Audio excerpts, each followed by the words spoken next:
Hello and welcome to the Punting Green, the show brought to you by Priced Up Bet and oddschecker as we look ahead to the weekend's PGA Tour Golf. And what an event it is this weekend. It is the Tour Championship. This is what we'll be previewing this weekend, coming to you from Eastlake. Joe, how are you doing? Yeah, good, George. Good. Really looking forward to this week. The final 30 players, I guess, in the FedEx Cup. Um, Similar story. Scheffler's going to be really hard to beat, isn't he? But I've got two players that I do think will go well outside of him. So hopefully we can pick up a little bit of money ourselves anyway. Yeah, fingers crossed. Scotty putting Bob McIntyre to the sword last weekend, showing again that the weekend before, where he was in contention, hitting the back nine and fell away, was just an anomaly rather than anything to get overly excited about for those looking to chase down Scotty Scheffler going forwards. Looking at the market here, Scotty Scheffler is unsurprisingly the favourite at 9 to 5. Rory McIlroy, who disappointed last weekend, is 15 to 2. Tommy Fleetwood is 12 to 1. Ludwig Oberg 16 to 1. Victor Hovland 20 to 1. Patrick Cantlay 22 to 1. Russell Henley 22 to 1. Justin Thomas 25 to 1. Sam Burns 25 to 1. Colin Morikawa, Ben Griffin, Cameron Young 28 to 1, 30 to 1, and 30 to 1. With JJ Spawn also 30 to 1. An added bit of spice here, I guess, is that this is the last event before the Ryder Cup captain's picks are made.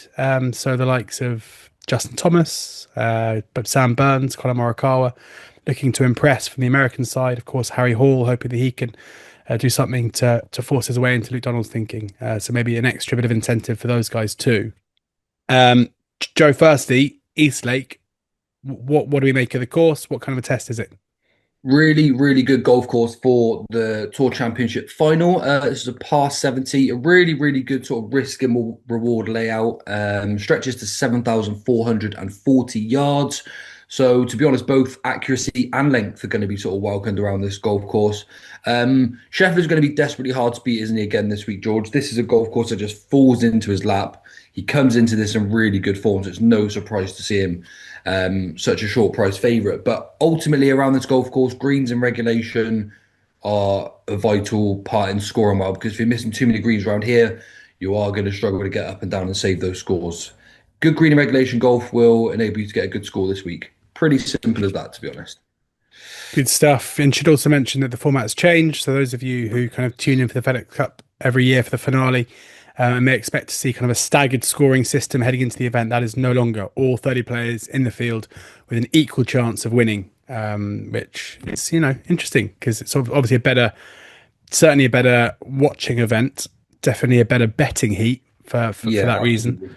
absolutely. Although it is, interesting that a player could win the FedEx Cup and win the Tour Championship, having not won on the PGA Tour all season, which would be whether or not that's right or not, we'll have to see. I mean, John Rahm was the I was just going to number say, one. prime example. Yeah, Yeah, yeah.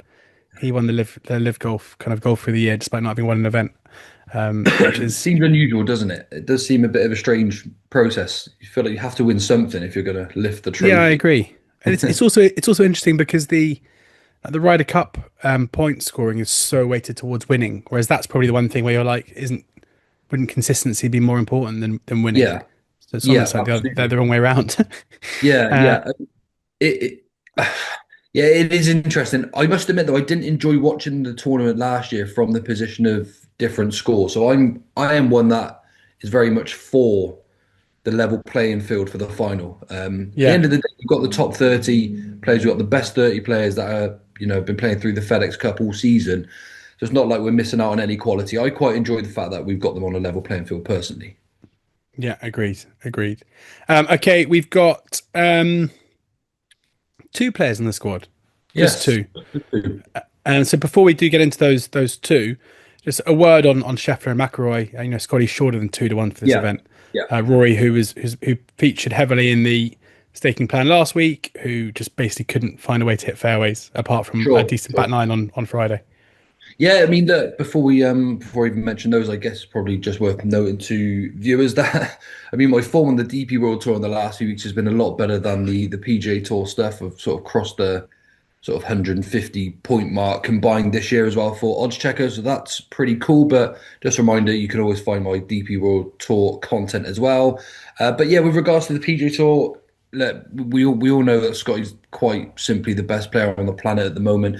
This sort of green in regulation heightened sort of course for me is exactly where he excels. So it's no surprise to see him as the favourite. McIlroy needs to find himself a little bit of form again. But that's more than possible. He can turn it on at any time. It's just a price thing, George. You know, and I had 4 points on McIlroy to win last week, and it didn't go to plan. It becomes risky doing that back to back and sort of doubling down. But look, they're both going in here with a massive chance, and either are going to be hard to knock off the pedestal. To be honest, if Scheffler doesn't get it done, then there's just a small case of Rory McIlroy too. It's just a price thing again, George. You know. Yeah, absolutely. Absolutely. Okay. So, number one in the staking plan, a player who's threatened to win a couple of times, yet to win on the PGA Tour. What a story this would be. Arise, Sir Tommy Fleetwood. Yeah, I mean it's interesting, isn't it? He's come under the lights lately, well, for quite some time now, and he's sort of been labelled as sort of that player that just can't necessarily seem to get it across the finishing line in front. But this could be a massive week for redemption for him, wouldn't it? To come out and win the Tour Championship, and it is the sort of thing that I could see happening with him. Now, although it's easy to write Tommy Fleetwood off as a player who's got sort of like a ratio of 0% wins on the PGA Tour, but he's actually been one of the most consistent players this year. He also comes into this as well off the back of 4 rounds in the 60s. We have taken a look at some of his losses before. He's been beat by Scheffler, where he finished second. He finished second in that Canadian Open, where we know Nick Taylor made this 60, 70-foot putt to steal it from him. He's been real close a few times. Now, he did bottle the likes of the Open when he had a final round of 78, but that was such a long time ago now. He's so much more consistent in his game now. Something that really sort of has me inspired by Tommy Fleetwood is actually the way that he's handled the losses as well. He hasn't come out and sort of seemed too down. He said, "I've got to keep kicking." He's aware that he is putting himself in contention week in, week out. And like I said, he comes in again off the back of four rounds in the 60s. It's probably quite easy to think, "Oh, here we go. Tommy Fleetwood's about to win his first tournament." He gets caught by Scheffler, and it'd be quite easy for that form to drop off. But he's just continued to play really well since. So although there's a lot of criticism, there is actually a lot to be positive about as well. This is a green in regulation sort of golf course, as mentioned. That is how you're going to score well. Obviously, you need the putter to be rocking. But where Tommy Fleetwood's been doing so well this year is the fact that his green in regulation game has been so good. Striking the ball really well, hitting plenty of greens, and that's where the consistency's come from. So look, he's actually been quite widely tipped this week, George. I thought I might be the only one that was willing to give him a little bit of a chance, but he's been widely selected, and look, I can see why. He's really consistent, and he is definitely one of the two players, again, that I'm happy to back outside of the top two in the market. Great stuff. Tommy, what a story this would be.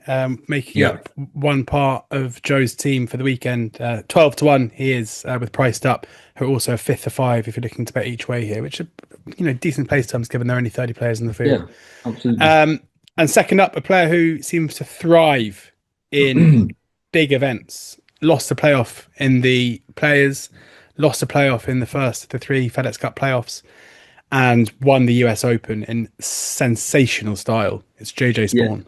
Yeah, he's a player, George, that's just impressed me all season long, and I'd never really paid too much attention to him prior to it, if I must be honest. And I feel ashamed to say it because he just excelled this year as a golfer. Now, it's great that Justin Rose obviously beat him a couple of weeks ago. Really good to see. But this time, hopefully, JJ can come back and get himself another nice victory on the resume. Like you said, he won the US Open this year, so it tells you the caliber of golfer that he is actually. But one of the most impressive factors about him is his golf either side of that as well. He's posted 6 top tens. And it's no surprise to see the fact that he is now obviously third, managed to get himself up to third in the FedEx Cup standings. He's also had 3 runner-up efforts in those 6 top tens as well. So it's just a massive boost of consistent golf for him all season long. He's a major winner. I think he's one of the fairer prices outside of the top two, and he's one of the players that's actually coming in here with a little bit of form. You mentioned there the Ryder Cup. I've been having a look at the standings, who I'd have in the team, this and that. Obviously, JJ is going to be in there this year. But if you take a little bit of a look further down, outside of DeChambeau, and sort of Scotty Scheffler, you haven't really got a massive amount of informed players. Justin Thomas isn't flying. Russell Henley's not quite there. Xander Schauffele's not quite scoring well. There's plenty of golfers that are just not in good form this year. JJ Spawn has been consistent all year long. He's accurate. He hits plenty of greens in regulation, and we've seen how clutch he can be with his putter as well. And generally, that putter comes alive when he's playing well from tee to green. So he has to be one of the fairer prices. Based on his world ranking alone, he's overpriced it, and I think he is the one that you need to side with as your main bet outside of the top two. Great stuff. Yeah, JJ Spawn, the stronger bet there for Joe alongside Tommy Fleetwood. Anything for you in the sub markets? Yeah, very small, just a 1 point, your standard punt, for example. I would take Scotty Scheffler as a first round leader at 5-1. If he starts fast out the gates, going to feel gutted that he even got involved at all. But I really like him for this golf course. And I think the 5-1 for the first round leader is more than fair. And we're going to cover our whole stake if he starts well, effectively. So, look, we'll have the world number one to start fast at East Lake, where I expect him to play really well, to be honest. Good stuff. First round leader, Scotty Scheffler 5-1. There, Joe's bet elsewhere. Is that the lot? That's the lot for this week, George. Yeah, it said 30, only 30 in the field, so we'll keep it short and sweet. And hopefully we've got a winner. Great stuff. Make sure you sign up to priced-up.bet if you haven't already for an account. Loads of price boosts up there every day of sports across different sports. And there'll be golf ones coming up, I'm sure, as the week goes on. American football's up there now. There'll be football ones ahead of the weekend's football. So check that out. Oddschecker have you covered for all of your fixed odds betting needs. But in the meantime, enjoy the golf. It should be a classic this weekend. Hopefully, Joe's managed to find us a winner in the final event in the FedEx Cup in the Tour Championship. But yeah, make sure you sign up for a priced up bet if you haven't got one already. We'll see you again soon. Please ensure that you gamble responsibly and enjoy the golf.